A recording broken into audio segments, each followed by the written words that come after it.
মানুষ বর্তমানে নিজের জীবন অতিবাহিত করেন, কিন্তু তার জীবনে অতীতকাল এবং ভবিষ্যৎকাল এই দুটোরই সমান গুরুত্ব রয়েছে। অতীতকাল অতিবাহিত হয়ে গেছে এবং সেটা জীবিত থাকে আমাদের স্মৃতি হিসেবে, এবং ভবিষ্যৎ হলো সেটাই যেটা আমরা শুধুমাত্র কল্পনাই করতে পারি। এবার এই অতীতের কিছু স্মৃতি এমন থাকে যা আমাদের কাছে আনন্দময় হয় না, তা কটু হয়, দুঃখজনক হয়, যন্ত্রণাদায়ক হয়।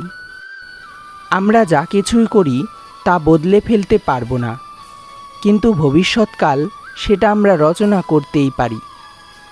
যদি আজ আমরা শ্রেষ্ঠ কর্ম করি, যদি আজকে এই দিনটা আমরা আনন্দের সাথে অতিবাহিত করি, সুখের সাথে অতিবাহিত করি, একটা মুহূর্ত ভালোবাসার সাথে অতিবাহিত করি, আপনার আজকের এই কর্ম আপনার ভবিষ্যৎ নির্ধারণ করবে।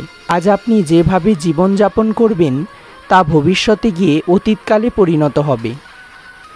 আর তখন আপনি এমন স্মৃতি খুঁজে পাবেন যেখানে আপনি প্রত্যেকটি মুহূর্ত প্রেম এবং আনন্দের সাথে অতিবাহিত করেছেন, এবং সেই স্মৃতি মধুর হবে।